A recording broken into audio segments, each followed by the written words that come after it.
So this ride puts you head to head with late night's #1 guy, the superstar, Jimmy Laughs by the Gallon Fallon.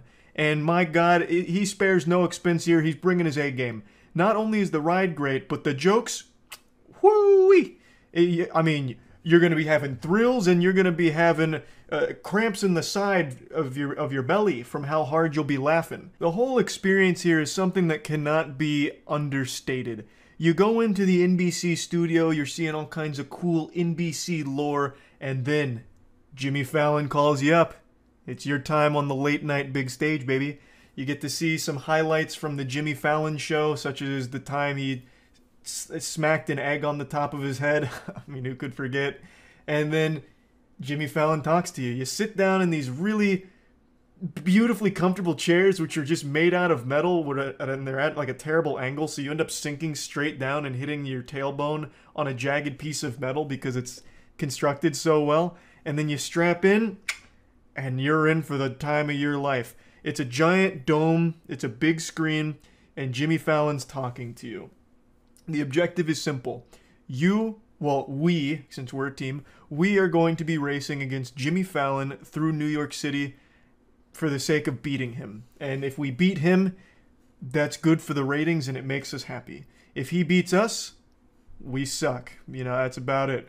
And, you know, we engage in this race and it's cool. You immediately bust out of the NBC studio. You know, Jimmy Fallon's drifting around corners. We as the audience, we're drifting all over the place too. And it's, you know, it's got like haptic feedback, so your chair's bumping and grinding all over the place.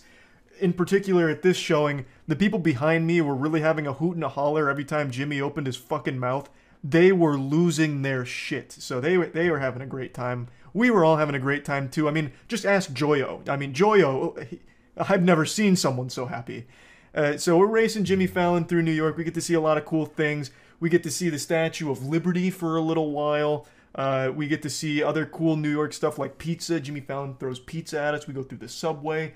And then in a giant plot twist, it turns out our vehicles, I mean, they're not just roadsters. Like, we're not confined to just the simple streets. Not Jimmy Fallon, not with these plebeians. So he's outfitted our vehicle with jet boosters, so they turn into giant rocket ships. And now we're not just racing Jimmy Fallon through the streets of New York, we're racing him to the moon. So then we take it to the moon like real men, and then we take a giant space cannon back to Earth, and then we re-enter the studio, and then it's neck and neck. Jimmy Fallon's a little ahead of us, so we pull a kind of dirty little pit maneuver, take him out of the race, and we beat him back, and we win. All in a day's work. Jimmy Fallon's been defeated at his own game, and we leave with smiles on our face. It was a memorable experience, and it was a lot of fun. Now, compare the 35 seconds you spend racing Jimmy Fallon to the 45 to a minute you spend on a roller coaster. The answer should be obvious as to what's more fun. Like, in a roller coaster, you don't get a cool story. You're not even racing against anybody, and Jimmy Fallon's not even there. So, I don't know why anyone would ever choose a roller coaster over racing Jimmy Fallon through New York like 5 times in a row. But let's move on. So Jimmy Fallon is, of course, a banger. The Race Through New York ride, amazing. One of humanity's finest works. But we're only just getting started because Universal also has the Fast and Furious ride, and my God, if you ever need to feel like a man, just go on there. By the time you get out, have a fucking full beard and a hairy chest. This is something special. So, again, not going to show any footage because I don't want to take a chance here. But the story is as follows. You've been invited to a super secret party. It's a big banger. So we get briefed by a live-action human being who's talking with CGI Ludacris on a TV screen. So Ludacris has these pre-recorded lines where he's like, hey, welcome, you're about to go to like a super exclusive party, it's fucking awesome. And then the live-action guy is just like, hey, listen to Ludacris. Ludacris is talking about a party, we're about to go to a party. Then they funnel you into another room, which is the same thing, where it's a live-action person on a mic with a pre-recorded Ludacris going, this party's gonna be nuts, but I hear the FBI is about to raid it. And then the live-action person's like, damn, but I was looking forward to this party. Well, better get them on their way. So then they send you into this party bus, which is the ride vehicle. It's this giant party bus thing. And then they take us to the party. It's got...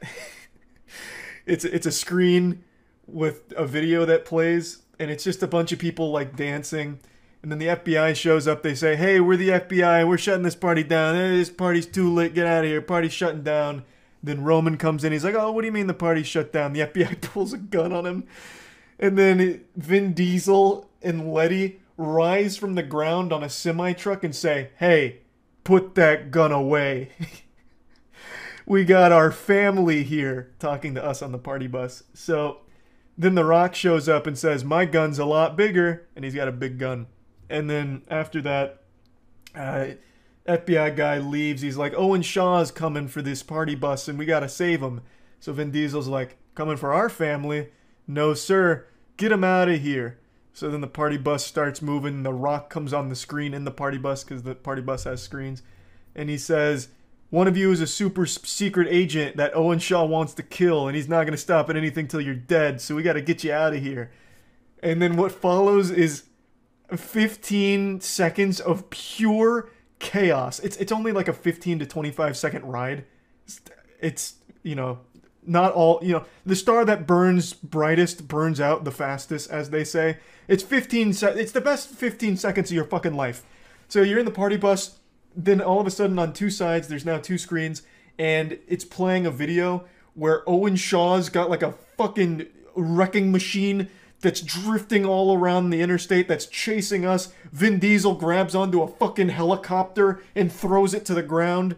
Letty hits you with a grappling hook. And all the while, it's playing the most over-the-top sound effects of all time. So, like, you crash through one of the cars, and it actually sounds like a bomb goes off in the vehicle because they put the speakers right next to your ears. So it just has, like, this absolutely apocalyptic boom sound that'll deafen you for a little while. And then eventually, like, oil spills, and then, like, a water tank blows up. And they have these water jets in the party bus, which are aimed directly at your eyeballs. So when the water goes off, it like shoots a bidet into your eyes, which blinds you. So it takes away all of your senses as quickly as possible. So you're blind, you're wiping your eyes, you're trying to unclog your ears. Meanwhile, fucking Roman and Vin Diesel are slapboxing Owen Shaw on top of a nuclear missile. Like, it's fucking crazy. And it ends with the party bus falling off a bridge, and then Tez saying, "Congratulations, you did it." Didn't really do anything besides get beat up by the party bus, but, you know, you feel like you accomplished something. You feel like you bonded with the people you went on the ride with. It's a banger. It's a great ride. I love it. Another absolutely fantastic piece of human ingenuity and creativity. Now let's talk about the E.T. ride. This ride's existed since back when Jesus was still around, it feels like. The E.T. ride is old as shit, and it feels that way. When you enter E.T., the first thing you're greeted with is the smell of an antique shop. I don't think that place has been properly cleaned in the last fucking 40 years. It smells so old. It smells like a grandmother's butthole. It is absolutely awful. And the mission is simple. E.T.'s been kidnapped, and you have to save not only E.T. but some of his alien friends like Blanca or something. And so we're going to save them from a distant planet, another world. But it's really innovative because you tell an instructor your name, your first name, so whatever you want it to be. They're not going to like check your ID. So you tell them like, "I'm Paul, I'm Biff, Bill, whatever." And at the end of the ride, once you save E.T., spoiler alert, E.T. reads your name. He says, "Goodbye, Bill, Paul, Biff." It's so cool. It's so fucking cool.